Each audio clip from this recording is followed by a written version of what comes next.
Hey there, how's it going? It is your muscle building coach, Lee Hayward, and today I'm going to take you through a complete leg workout that you can do at home using nothing more than a set of dumbbells, a bench, and a stability ball. So this is an ideal home gym workout, and it's a continuation on with the series that I've been putting together covering home gym workouts for all your major muscle groups. So if you haven't already done so, make sure to go back and check out those previous videos. But in this one, we're going to cover a killer leg workout. So if you're ready to get going, let's jump into the workout.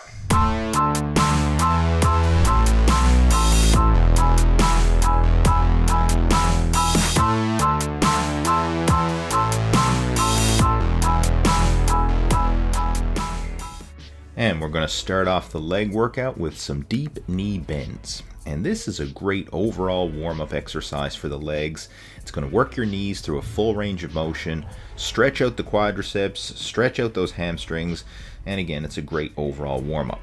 So what I want you to do is bend over and place your hands on your thighs to support your body weight, and then squat all the way down so that your knees go through that full range of motion. And as you do this, you'll find that your heels will have the tendency to lift off the floor, which is okay. Let your heels lift off the floor. And you're going to warm up all those joints. So you're going to warm up the hip joint, you're going to warm up the knee joint, as well as the ankle joint by going through this motion. Now you may feel a few pops or cracks in those joints as you're going through this exercise, but that's okay because that's helping to limber up and loosen those joints and prepare them for the workout that's to follow. And now we're going to do some body weight squats. And for this, I want you to stand with your feet just a little bit wider than shoulder width, have your toes pointed slightly out to the sides, and try and squat down as deep as you can while maintaining good form. Now this is a great leg exercise because it's going to engage the quadriceps, the hamstrings, the hips, and the glutes. I mean, it's basically a complete lower body exercise. And for this one, I want you to do 3 sets of around 15 repetitions. Now I know some people have difficulty when it comes to doing squats. It's a difficult exercise to do if you're not used to it. And there may be that tendency where you find it hard to squat down deep enough. Sometimes you have that tendency to fall forwards or to fall backwards. So a little tip that can help you when learning how to squat is to hold on to something. Now right here I have a step ladder set up and I'm going to hold on to that. But you could use anything that you have at your house. I mean, it could be the back of a chair, it could be a rail, it could be a countertop. It could be an exercise bench, you know, set up the back of the exercise bench, whatever. But you just want something to hold on to give you some stability and support as you're doing the squat and to prevent you from falling backwards or falling forwards and to give you the confidence to allow your hips to sink down into that full squat. So I'm just going to demonstrate a few reps for you. So right now, I'm just going to hold on to my step ladder. Have my feet a little bit wider than shoulder width apart, and I'm just going to sink down. All right, so just hold my hands here. You don't really need to place a lot of pressure on this. It's just kind of something to rest your hands on and to give you that balance.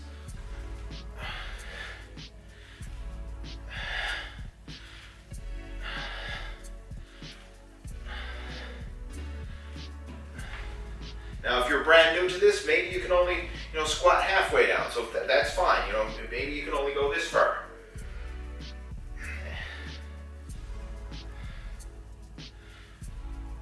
And if that's all you can do, then do that. But gradually, over time, you'll build up the flexibility and the mobility in your hips, in your knees, and your ankles to allow yourself to do a full squat. And you can even practice that. And you can even just let yourself sink all the way down and just practice holding the full squat position. That's a great way to build up the flexibility in the muscles to allow yourself to do a full squat. Now, as you get more advanced with your squats, you can add resistance. And right here, I'm doing a goblet squat. And for this, I'm holding a dumbbell to my chest and basically cupping my hands around the end of the dumbbell just like a goblet. Hence the name, Goblet Squat. But this is a great squat variation.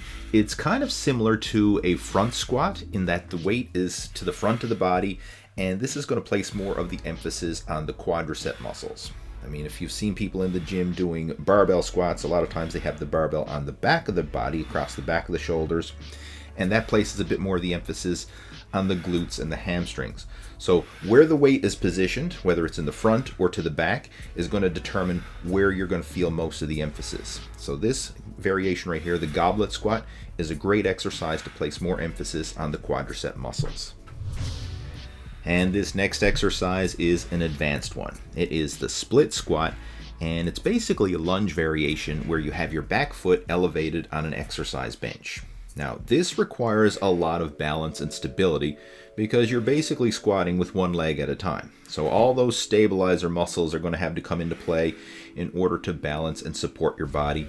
And there's a lot of resistance because where you're squatting with one leg at a time, there's a lot more weight, a lot more of your body weight that is, being placed on the quadriceps, the hamstrings, and the hips and glutes.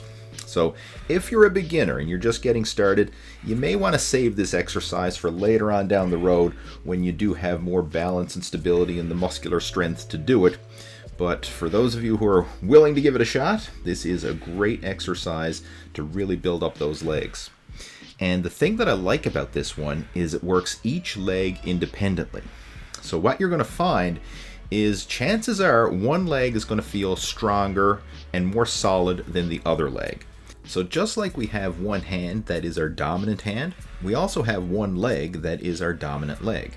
So if you find that there is a big imbalance with your legs, one feels a lot stronger and more solid than the other, then I want you to start with your weaker leg first and do the exact same number of repetitions for your stronger leg afterwards.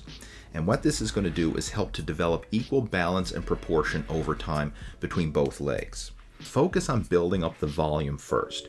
So start with about 3 sets of 10 repetitions per leg, and then increase the volume of sets and reps as you get stronger. Now, eventually, if you want, you can actually hold a pair of dumbbells in your hands to add even more resistance to this exercise. But before you do that, focus on increasing the total volume of sets and reps. I mean, I'm telling you, if you work up to doing 100 total reps of this exercise with your body weight, you're going to have strong muscular legs. And moving on in the workout, we're going to do some work for the back of the legs with the stability ball leg curl. Now, this is a very challenging exercise, and it's really going to place the emphasis on the hamstrings and glutes. So lie down on the floor, place your hands out wide to give yourself a nice good base of support, put your heels on a stability ball, and then pressing down with your heels, I want you to lift your butt off the floor. So basically you're supporting your entire body weight on your upper back, your shoulders, as well as your heels. And then curl your feet under. So roll that ball, curl your legs under, and lift your butt high in the air while flexing your hamstrings. So again, you're going to engage all those muscles. It's going to be the hamstring curl, and it's going to be a flexion of the glutes. This is an absolute killer exercise, and you're not going to need to add any resistance because your body weight alone is going to be challenging enough. What you'll find as you do this exercise is your feet are probably going to wobble a little bit on that stability ball because it is an unstable device. So you're going to bring in a lot of those supporting and stabilizer muscles throughout your legs and your core in order to balance and support your body. And it's a very challenging move. So what I want you to do is go through a slow and controlled exercise motion and focus on quality of movement rather than doing high repetitions. So you can actually do multiple sets of low reps. So for the stability ball leg curl, a good place to start would be to do about 5 sets of 5 to 10 repetitions, really focusing on quality of movement. Now this next exercise is a funny looking one. It's called the frog hump. Now I learned about this a couple months ago when I was down training at the Critical Bench compound down in Florida. And I actually have a few videos posted of some of the workouts that we did down there. I'll have them up in the annotations there if you want to check them out. But this particular move right here is a fantastic exercise to really isolate the hips and glutes. So what I want you to do is focus on high repetitions. There's not a lot of resistance here, so do between 25 and 50 reps per set. Really squeeze your glutes hard with each repetition and shoot for 100 total reps. So again, that could be like 4 sets of 25, 2 sets of 50, 5 sets of 20. It really doesn't matter how you break up the sets and reps, but just shoot for 100 total reps as a good finisher for the glutes at the end of a leg workout. And working our way down the leg, we're going to train the calves with the body weight calf raise. Now, this is a very simple movement. All you have to do is put your hands up against the wall for balance and support, and really focus on squeezing your calves hard with each repetition. So there's not going to be a lot of resistance, but we're going to make up for that with high repetitions. So shoot for at least 100 total reps. Now again, it doesn't matter how you split up those sets and reps. You could do 4 sets of 25, you could do 2 sets of 50. However you break it up, it really doesn't matter, but just focus on quality of movement, getting up on the balls of your feet, so you're right up there on the tippy toes, and squeeze your calves hard with each repetition. Now, as you get more advanced and you find that the bodyweight calf raise is just too easy, then you can switch to a single leg calf raise, which is the exact same exercise, but you're going to do them one leg at a time. And by doing this, you're going to literally double the resistance, because now you're lifting your entire body weight with one leg. And you're going to go through the same thing. Just do high reps, really focus on good quality movements, flexing and squeezing those calves hard, and pumping a lot of blood into the muscles. And if your calves are a lagging muscle group, you can do bodyweight calf raises like this on a daily basis to help speed up growth in those calves. And to clue up the workout, I'm going to do a little pose down session here and flex the legs so I can monitor my progress. I mean, overall, I'm pretty happy with my leg development, especially the calves. I mean, they've been a strong body part for me from the beginning. I find that my legs tend to respond better than my upper body. I mean, I've always had bigger legs. In my own case, I find that I have to work harder to build up my arms and shoulders than I do to build up my legs. Now, chances are you'll probably notice something similar with your own physique, in that certain body parts will respond faster than others. So when you do notice that, you want to just prioritize your workouts and place more emphasis on your weaker muscle groups and a little bit less emphasis on your stronger muscle groups. So there you go. I hope you enjoyed the leg workout. Now, if you have any questions, comments, or feedback about this, please feel free to post those down in the comment section below, and I'll chat with you down there. And again, make sure to go back and check out the previous videos that I made covering home gym dumbbell workouts for all your major muscle groups. Now, if you want to get some more advanced training and nutrition information, then I recommend that you download a copy of the Total Fitness Bodybuilding app. This is available for both Apple as well as Android devices, and you can get it right away by clicking on the link in the video description below. Now, the Total Fitness Bodybuilding app, it's like having your very own muscle building coach with you 24/7 right on your smartphone. So it's a great complement to your training program, and I guarantee you it's going to be the best $2 that you ever spend. So again, check out the link in the video description below, download the Total Fitness Bodybuilding app to your smartphone today, and I'll talk to you in my next video. Take care, over and out.